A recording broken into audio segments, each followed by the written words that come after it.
Channel को like करें, subscribe करें। डिक्टेशन की गति रहेगी 80 शब्द प्रति मिनट। डिक्टेशन स्टार्ट होगी 5 सेकंड बाद। वर्ष 1995-96 के दौरान अपीलकर्ता और अभियुक्त नंबर 1, जो क्रमशः स्टेट बैंक ऑफ इंडिया में क्लर्क और प्रबंधक के रूप में काम कर रहे थे, ने एक आपराधिक साजिश रची और विश्वास के उल्लंघन के कई कार्य किए। Full stop. धोखाधड़ी, जालसाजी, खातों में हेराफेरी और धन का दुरुपयोग। Full stop. अन्य बातों के अलावा यह आरोप लगाया गया कि आरोपी व्यक्तियों ने रुपए की सीमा तक फर्जी डेबिट जुटाए। Full stop. बैंक में ग्राहकों द्वारा रखे गए विभिन्न खातों जैसे बचत बैंक खाता, चालू खाता, सावधि खाता, पुनर्निवेश जमा आदि में 23,53,090 रुपए और इस प्रकार डेबिट की गई राशि धोखाधड़ी से अपीलकर्ता के व्यक्तिगत खातों में जमा की गई थी और फर्जी निकासी द्वारा प्राप्त की गई थी। Full stop. यह भी आरोप लगाया गया कि वर्ष 1996 के दौरान दोनों आरोपी व्यक्तियों ने धोखाधड़ी से आर मधुसूदन के नाम पर मौजूद बचत बैंक खाता संख्या 1400 में एक काल्पनिक नाम के प्रभाकर जोड़ दिया। हालांकि के प्रभाकर के हस्ताक्षर के नमूने उपलब्ध नहीं थे। Full stop.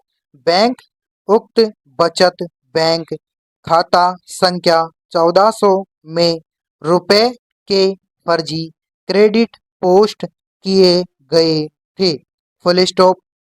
9,46,399 और बाद में अपीलकर्ता ने के प्रभाकर के जाली हस्ताक्षर करके उक्त खाते से अलग अलग तारीखों पर निकासी की। Full stop. यह भी आरोप लगाया गया था कि आरोपी नंबर 1 ने एन राममूर्ति बनाम स्टेट सीबीआई मामले में विभिन्न चालू खातों में पर्याप्त मात्रा में कई अस्थायी ओवरड्राफ्ट की अनुमति दी थी। Full stop. पैरा। इन अपीलों में शामिल संक्षिप्त प्रश्न को देखते हुए मामले के सभी तथ्यात्मक पहलुओं को यहाँ विस्तार से बताने की आवश्यकता नहीं है। Full stop.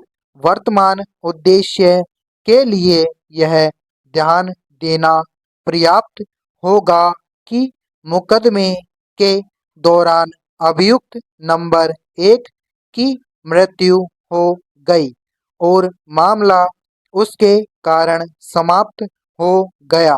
Full stop. हालांकि 2002 के विशेष मामले संख्या 12 में उचित सुनवाई के बाद XLVI के अतिरिक्त शहर सिविल और सत्र न्यायाधीश और सीबीआई के विशेष न्यायाधीश की अदालत ने मामला दर्ज किया। Full stop. मामले इसके निर्णय दिनांक 22/10/2018 में उपरोक्त अपराधों के लिए अपीलकर्ता को दोषी ठहराया गया और कहा गया कि उसने कई ग्राहकों के जाली हस्ताक्षर किए थे, बेईमान इरादे से निकासी पर्चियां बनाई थी और उनके खातों से विभिन्न जमाकर्ताओं की राशि का दुरुपयोग किया था। Full stop. ट्रायल कोर्ट ने अपीलकर्ता को निम्नानुसार सजा देने की कार्यवाही की। उपरोक्त निर्णय और आदेश से व्यथित होकर अपीलकर्ता ने बेंगलुरु में कर्नाटक उच्च न्यायालय के समक्ष 2018 की आपराधिक अपील संख्या 2000 के रूप में एक अपील दायर की। Full stop. उक्त अपील को उच्च न्यायालय ने सुनवाई हेतु स्वीकार कर लिया है। Full stop. जिस पर उच्च न्यायालय ने 3/1/2019 को विचार किया और खारिज कर दिया। अन्य बातों के साथ साथ कि सभी कारावास की सजा एक साथ आती है 45 वर्ष का कठोर कारावास। Full stop. अपीलकर्ता की ओर से आग्रह की गई दलीलों को खारिज करते हुए उच्च न्यायालय ने कहा कि सबूत अपीलकर्ता के अपराध की ओर इशारा करते हैं, जब अन्य साक्ष्य और सामग्री रिकॉर्ड पर उपलब्ध थी तो हाथ से लिखने वाले विशेषज्ञ की जांच न करना निलंबन की मांग करने का ठोस आधार नहीं था। कथित अपराध की प्रकृति को देखते हुए अपीलकर्ता का पदनाम चाहे क्लर्क के रूप में या किसी अन्य समता में महत्वहीन था कि जब अपीलकर्ता 66 वर्ष का था तो उम्र संबंधी कई बीमारियां स्वाभाविक थी, लेकिन यह कहना गलत था कि सजा काटते समय वह उचित चिकित्सा देखभाल से वंचित था। Full stop. पैरा। विद्वान वकील के अनुसार सजा के निलंबन की प्रार्थना पर उदारतापूर्वक विचार किया जाना चाहिए और जब तक असाधारण परिस्थितियां ना हो निलंबन से इनकार नहीं किया जाना चाहिए और वर्तमान मामले में ऐसे कोई असाधारण कारण या परिस्थितियां नहीं है। निलंबन की प्रार्थना स्वीकार की जानी चाहिए। Full stop.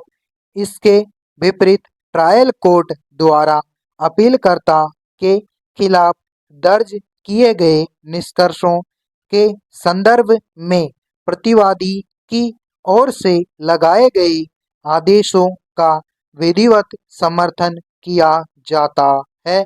Full stop. इन अपीलों को स्वीकार करने के इच्छुक हैं और आक्षेपित आदेशों को रद्द करते हुए सीआरपीसी की धारा 389 के तहत सजा के निष्पादन को निलंबित करने की मांग करने वाले आवेदनों को उच्च अदालत द्वारा नए सिरे से विचार करने के लिए बहाल करते हैं। Full stop. समाप्त।